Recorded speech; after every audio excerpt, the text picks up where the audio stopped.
ভালো, হ্যাঁ, অনেকদিন পর আসা। আচ্ছা, ওর টি-20 বিশ্বকাপ ফাইনালের পরে বিরাট কোহলি বলছিলেন যে তিনি তো পুরো আউট অফ ফর্ম ছিলেন, ফাইনালে ভালো ব্যাটিং করছেন, 2-3টা 4 হওয়ার পর রোহিত শর্মাকে বলেছিলেন যে আজকে যা করছি সবই লাগছে, তো এটা ফর্ম ছিল না, ফর্মে ফিরেছে। তা আপনার বেলাকে আসলে অনেকদিন ধরে সেভাবে রান করছে না, যেটা আসলে এক্সপেকটেশন, ফর্মে ফেরার একটা কারণ আছে, পাশাপাশি আসলে অনেক কিছু আছে যে আপনার হেড পজিশন ঠিক রাখার জন্য কখনো জার্সি কামড়ে, কখনো স্ক্রাব করে হেড পজিশন ঠিক আছে, ওভারঅল চ্যালেঞ্জটা কতটুকু আসলে ফর্মে ফেরার জন্য ব্যাটিং?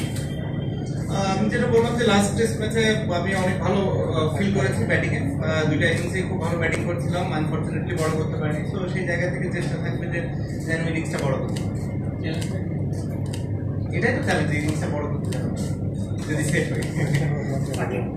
আমাদের বাংলাদেশের সাংবাদিকদের জন্য আজকে আপনার সাথে একটা বিগ সারপ্রাইজের মতো বলা যায়, যেটা বলেছি অনেকদিন পর আপনাকে সবাই এক্সাইটেড। হ্যাঁ, কারণ অনেকদিন পর আপনাকে বললাম, অনেক খুশি তো হয়ে যাচ্ছে আর কি। আর ইংলিশে আমাদের বলে দিয়েছে বাংলাদেশের টিম নিয়ে, আমি আপনার ব্যক্তিগত বিষয়ে চলে যাচ্ছি যে ইঞ্জুরি একটা প্রশ্ন হয়ে গেছে, যেটা আসলে পরে প্রমাণিত হয়েছে যে সঠিক মুরালি কার্তিকের সাথে চেন্নাই টেস্টে মাঠে হয়েছিল না। তো আপনি যদি একটু বলতেন যে আসলে মুরালির সাথে আপনার কী হয়েছে, কারণ উনি এসে যেটা করেছেন সেটা পুরোপুরি বোঝা যাচ্ছে যে আপনার নেগেটিভ চলে গেছে আমার নাকি আপনার ইঞ্জুরি প্রসঙ্গটা মুরালির সাথে যারা আপনার হয়েছিল ওনার প্রেজেন্টেশন আগে আপনি যদি একটু ক্লিয়ার করতেন যে আসলে কী আলাপ হয়েছিল বা সেটাই চলে আসবে না। দেখেন, আমি তো লাস্ট 4-5 মাসে যদি বলেন নন স্টপ ক্রিকেটের ভেতরে আছি, তো এই টাইমে তো কেউ দেখে নাই যে এরকম কোনো কিছু ঘটার মতো কিংবা হয়েছে কিনা। শুধু এই ম্যাচটাই মনে হয়েছে, সেটা অনেকগুলো রিজন থাকতে পারে। একটা রিজন থাকতে পারে যে আমি এখানে লেট আসার কারণে স্বাভাবিকভাবে ওরকমভাবে ট্রেনিং করার সুযোগ পাইনি। দ্বিতীয় হতে পারে যেহেতু কাউন্টিতে আমি ওখানে অনেক ওভার বোলিং করেছি, এতদিন পরে এত বেশি ওভার বোলিং করার পরে মেবি বডি একটু টায়ার্ড ছিল, ফিঙ্গার একটু টায়ার্ড ছিল, স্ট্রেংথ একটু কমে গেছিল, তো অনেক কিছুই হতে পারে। মেবি রিদমটা যেভাবে দরকার ছিল ওভাবে ছিল না। এই রিজনগুলোই নর্মালি আমি ফিল করি যে ছিল। মেবি আমার হয়তো অত ভালো মানে কি মানে ভালো বোলিং না করার চেষ্টা। সাকিব, আপনাকে নিয়ে সচরাচর বাংলাদেশ বা কোনো মিডিয়া আসলে প্রশ্ন করে না যে তার পারফরমেন্স নাই, সে এখন দলের জন্য বোঝা হয়ে গেছে, এরকম। কিন্তু বাংলাদেশে মানে সাম্প্রতিক সময়ে এই প্রশ্নটাও উঠছে, এটাকে আপনি কিভাবে দেখছেন? এটা আপনার জন্য কতটা চ্যালেঞ্জিং পারফরমেন্স? যে কোনো ক্রিকেটার যদি তারা আশানুরূপ পারফরমেন্স না করে, এরকম কথাগুলো উঠতেই পারে, এবং এটা খুবই স্বাভাবিক বলে আমি মনে করি। এটা অস্বাভাবিক কিছু না, মানুষ এটা ফিল করতেই পারে। আমি বিশ্বাস করি যে মানুষ বেশি কিছু হয়তো এক্সপেক্ট করে, এই কারণেই হয়তো এরকম চিন্তা করে। বাট যেটা আমি বললাম যে হ্যাঁ, যখন আপনি যে ধরনের একটা লেভেলে পারফরমেন্স করছেন এবং সাডেনলি ওটা থেকে যখন একটু নিচের দিকে আসে, স্বাভাবিকভাবেই মানুষ এটা নিয়ে তো একটু সন্দেহ করবে এবং এটা নিয়ে কোশ্চেন মার্ক করবে না। হোমে আপনি সাউথ আফ্রিকা ট্যুরে খেলছেন? হ্যাঁ, দেখুন, এখন পর্যন্ত আমি তো অ্যাভেলেবল, যেহেতু দেশের অনেক পরিস্থিতি আছে, স্বাভাবিকভাবেই সবকিছু হয়তো আমার উপরে না। স্বাভাবিকভাবে এই জিনিসগুলো আমি বিসিবির সাথে ডিসকাস করেছি, যে তাদেরকে বলা হয়েছে স্বাভাবিকভাবে যে আমার কি প্ল্যান, স্পেশালি টেস্ট ক্রিকেট নিয়ে। এই টেস্ট এবং হোম সিরিজ আমি মানে যেটা ফিল করেছিলাম যে আমার লাস্ট সিরিজ হবে টেস্ট ক্রিকেটে স্পেশালি, তো ওইটা নিয়ে আমার চিন্তা ছিল। এবং এভাবেই ফারুকের সাথে এবং বোর্ডের সিলেক্টরদের সাথে কথা বলা হয়েছে, যদি সুযোগ থাকে আমি যদি দেশে যেয়ে খেলতে পারি, মিরপুর টেস্ট হবে আমার জন্য লাস্ট, স্পেশালি টেস্ট ক্রিকেটে।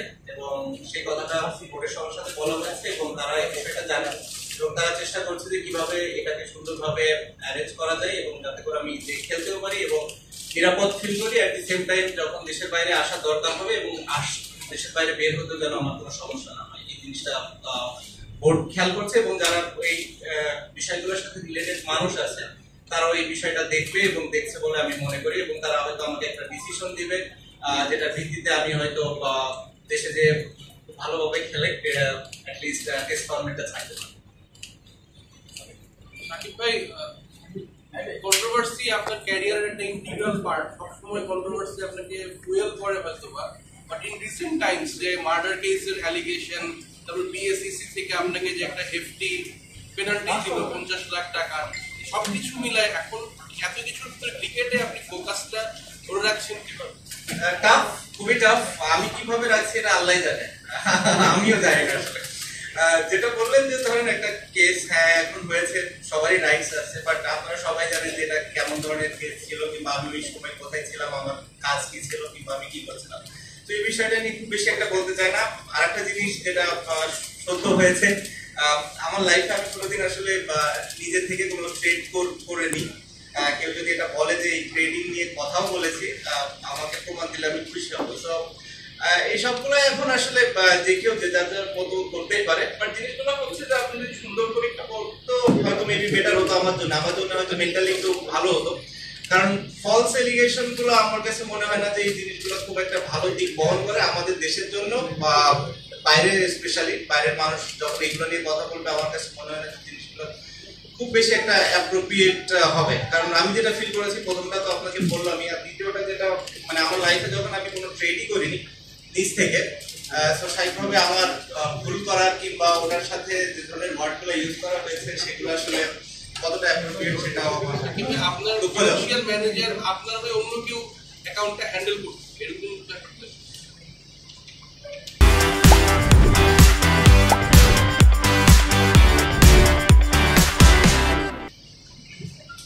সাকিব ভাই, আপনি যেটা বলছিলেন যে আসলে সাউথ আফ্রিকার বিপক্ষে মিরপুরে নিজের শেষ টেস্টটা খেলতে চান, এত বছর ক্রিকেট খেলার পর আসলে এই ধরনের একটা ডিসিশন কি কোনো কারণে কষ্ট থেকে বা অভিমান থেকে নেওয়া, নাকি আগে থেকেই ডিসিশন নেওয়া? অবশ্যই কষ্ট কিংবা অভিমান থেকে নেওয়া না, আমার কাছে মনে হয় যে this is the right time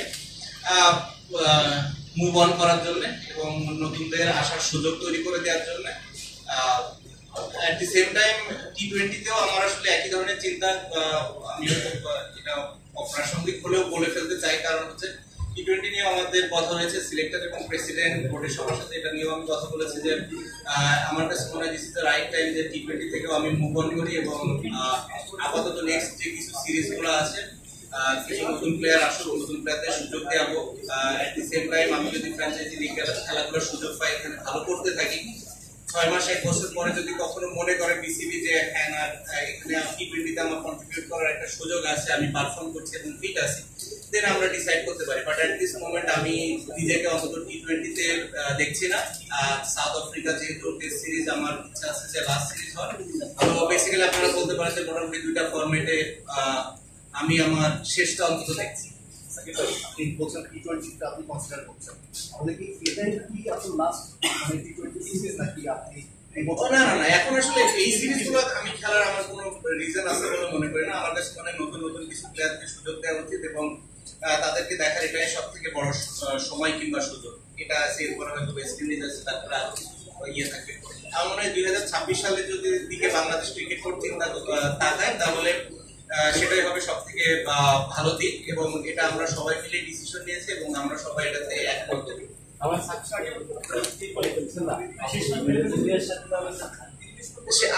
তো মনে হয় শেষ ম্যাচ খেলে ফেলেছে আমি world cup. Sakib, can you just tell in English?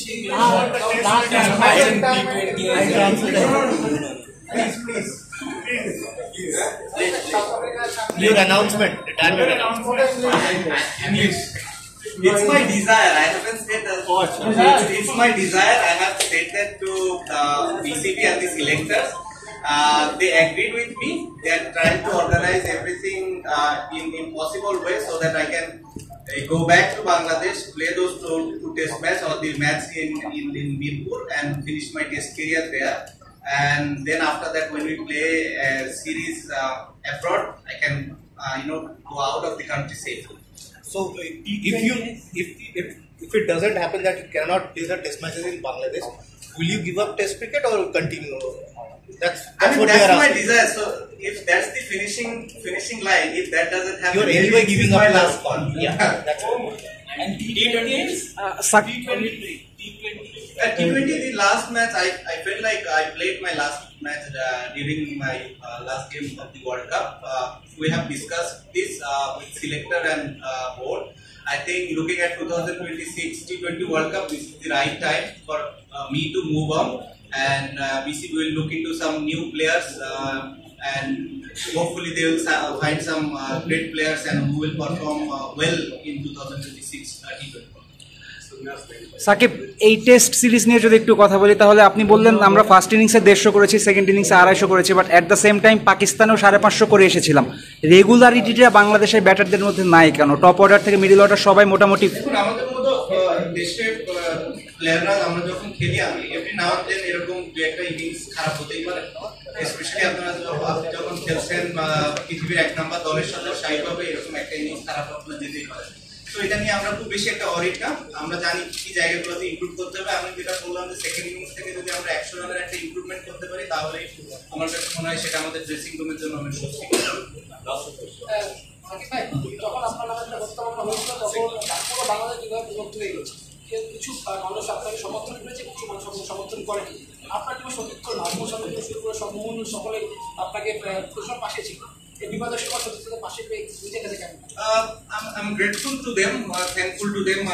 তাদের এই সাপোর্টগুলো সবসময় আমাকে আসলে অনুপ্রাণিত করেছে, প্রতিদিনই তারা আমাকে সাপোর্ট করে এবং তাদের এই সাপোর্টের কারণে আমার ধারণা যে আমি এত দূর আসলে আসতে পেরেছি। কথা বললেন you look back career সেটা কিভাবে মূল্যায়ন করতে না ক্রিকেট যেহেতু বলছেন পিছনে ফিরে রাইট সোজা maybe okay I think I'm done with it. Okay. I'm happy. Just I don't have any regrets. আমার ওরকম লাইফে রিগ্রেটস আসলে ছিল না, এখনো নাই। আমি যতদিন এনজয় করেছি, আমি ক্রিকেট খেলেছি এবং আমার কাছে মনে হয়েছে যে এটা রাইট টাইম বাংলাদেশ ক্রিকেটের জন্য, আমার জন্য, এবং সে কারণে আসলে এই ডিসিশনগুলো নেওয়া এবং এটা বোর্ডের সাথে, ডিরেক্টরদের সাথে, কোচ, ক্যাপ্টেন সবার সাথে ডিসকাস করেই নেওয়া হয়েছে এবং তারা সবাই বুঝতে পেরেছে আমার সিচুয়েশনটা এবং তারাও এটা ফিল করে যে না, this is the right thing. যদি আমরা বলি সেটা কি চ্যাম্পিয়ন্স আই হোপ